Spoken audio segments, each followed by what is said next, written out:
Alright, just got back from the flea market and I bought this pink metallic guitar. The brand name is Bridgecraft. I know it's an entry-level guitar.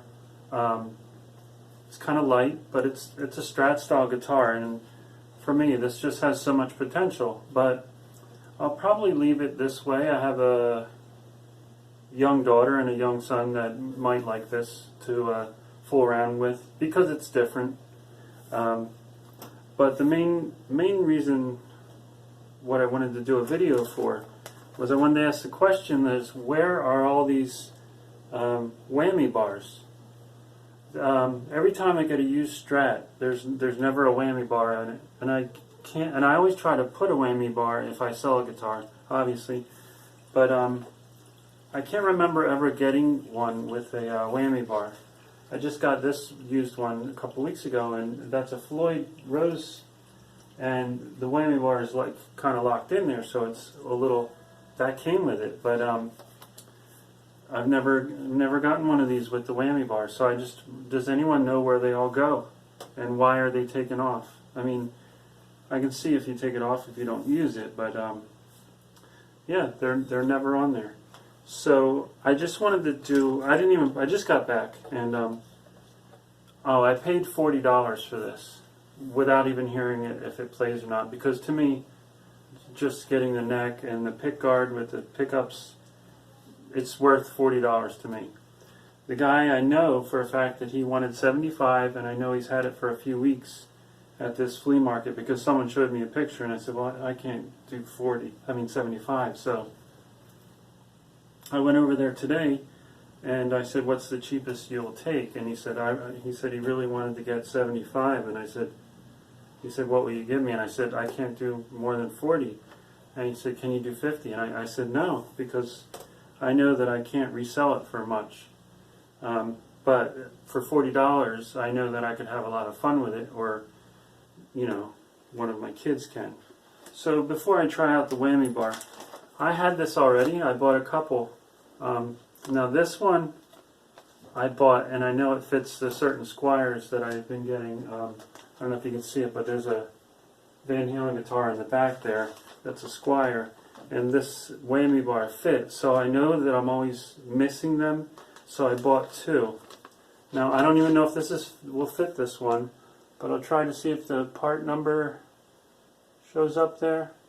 I bought this at Guitar Center.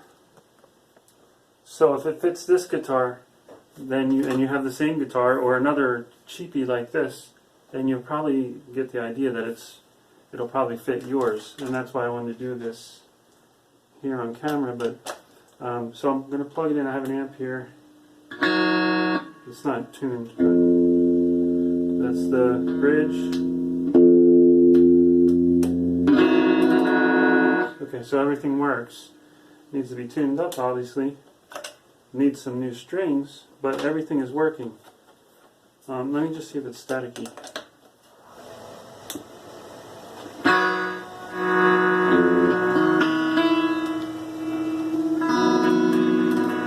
It's actually pretty clean. Now you might hear some noise in the background. That's our heater, and it's wintertime, so that's going to happen. That's going to happen here because I'm in a basement. But I just wanted to do this all like in one take, so I can show, you know, as I open these things and all that. So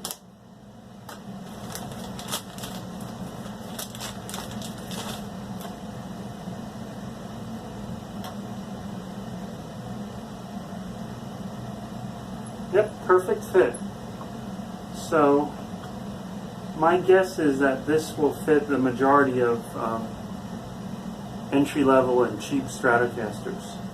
And let me just show the part number again in case you missed it, and you can pause it if you want to buy this one. And here's the brand. And again, I bought this at Guitar Center. So I guess that's about it, unless someone knows where all these are. Obviously I'm joking, but I just don't know why so many of these are missing. I'm just going to take this off for now because I'll be flipping this around and working on it, but this will be going with this guitar. You can take a look at this guitar here. The neck wood is pretty nice looking. I think so anyway. And I like the head on it. It's kind of like a compromise between a Strat and the Telecaster. And this guitar is fairly light. So yeah, it's pretty. Doesn't need anything other than cleaning up and new strings. There is a chip in it, quite a big chip there. So I'll just kind of wet sand the edges a little bit just to get it smooth. But other than that, it's a pretty guitar. Alright, so this is what $40 will get you in South Jersey at a flea market. I know you can get these sometimes for $20 even on Facebook Marketplace if you are constantly checking, which a friend of mine is, and I usually benefit from that because he'll get some and he knows how much I love taking these apart, and he'll give me a few for what he pays for them, and sometimes even he'll give them to me for free just because sometimes I'll help him out with guitars. Okay, so since this is a very common guitar style, I figured I'd show a few things that I would do or that anyone without any experience can do to make it much more playable within a few minutes. And obviously the most common thing that you would want to do is adjust the string height so that you don't have to, you have better action. To adjust the string height, you can lower these saddles with a small Allen tool, but before you do that, what I would always do is look down the neck, and most of the time the ones that I get are bowed, so they would be bowed this way. Now when they're bowed this way, you take an Allen wrench, you find the right one that fits it, and I do this with the old strings on still. I just kind of loosen them up a bit, just the ones in the middle, so that I can move it over. And if it's bowed, you go from, get your Allen's, let me try to show this a little closer, but you get your Allen tool in the hole there, you fit it towards, let's see here, get it in there towards the high strings, and you move it over here towards the bass strings. And if it's bowed, back bowed, you would start on the other end and go towards the high strings. So on this one, I'm bowed this way a little bit, so I would go in towards the high strings, and then I'm going to turn towards the bass strings. Now, I would usually just do a little turn at a time and just keep checking, and it did improve it a bit, but I think it needs a little bit more. Now, also, if you have it where it feels like it doesn't want to turn, you could hold your guitar like this and put just one drop of oil, like penetrating oil. It might help. I've had it help before. But I just need a tiny bit more. So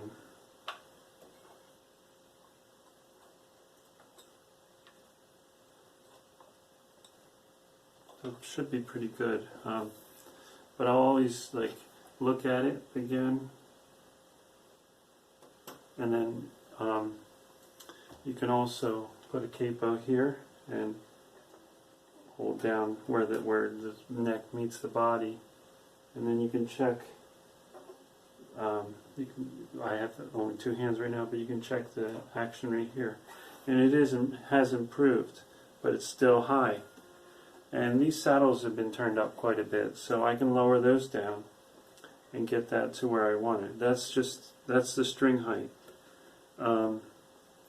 the other thing that you can do is get something like this at the dollar store. So this is just a regular nail file, I guess you would call it, and you can run along the sides of your neck, kind of like on an angle, to just kind of soften up the edges where sometimes the fret ends are, you know, protruding or sharp. That usually does the trick. And as far as the string height, if you've got your neck perfectly straight and you've lowered these down and it's not quite right, you can always put like a little shim in the neck. I'm not sure if I'll take this neck off. I don't know if I'll have to, but you could do that. And right now, just to see what it looks like in here, I'm going to take the pick guard off. And to do that on one of these, you could take off the neck just to get if you want to save the strings. But I'm just going to loosen these strings up a bit and see if I can take the pick guard off that way. If not, I'll just take the neck off because I don't want to take the strings off just yet.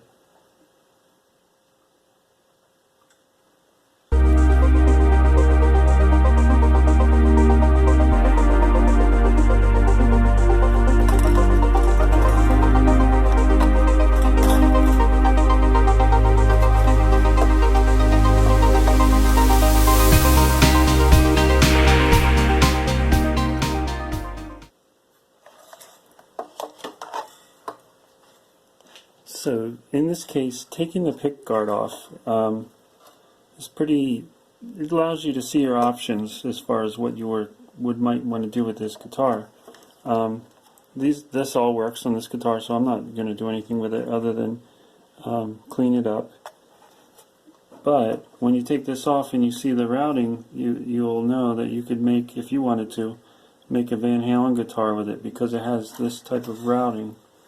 Some guitars have what they call a swimming pool route, and it wouldn't make a good Van Halen guitar. But in this one also, it looks like you could maybe fit a humbucker in here and here. I don't know. This one, it looks a little small, maybe a mini humbucker. But it just allows you to see what your options are, do any repairs you might need to. You could actually order a whole new pick guard that's loaded with different pickups. A black pick guard might look good on this guitar, so like you could order a black pick guard. But also what it allows you to do is just clean the guitar better. So this is sticky, it's like soda or something right here.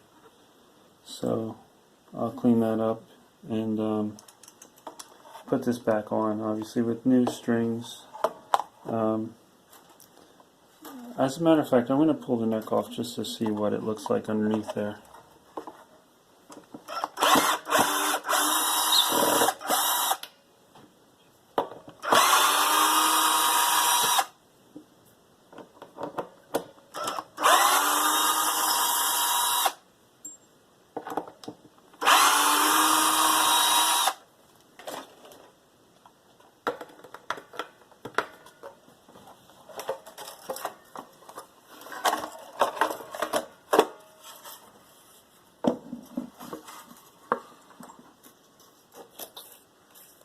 Someone has already put some sort of shims in the back, and that'll tilt the guitar neck a little bit this way, and also bring it closer to the strings to help with the your action. But it's still pretty high, so I don't have any shims, actual shims, but I'll just reuse these, and I'll just clean this guitar up and put new strings on and just see what it sounds like.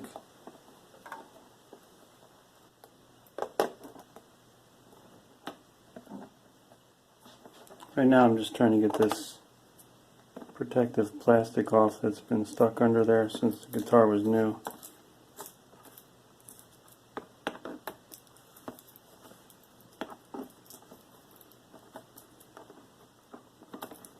It always makes like a crunchy sound when you're turning the knobs, and I'm sure it slows them down a little bit.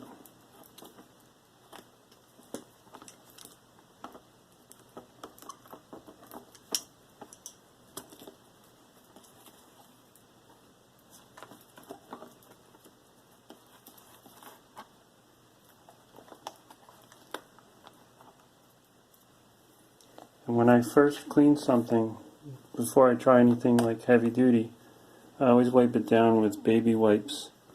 Someone gave me this tip a long time ago, and it was somebody on a Facebook page, but it wasn't someone that I knew. They said, I think they said they worked with antiques or something, but they said that whenever they're cleaning something, the first thing they use are baby wipes. And I've using these for fretboards and just everything, even things that aren't guitars, just because they're gentle. So you can, most of the time it gets everything off, but if it doesn't, then you can step up to something a little bit stronger.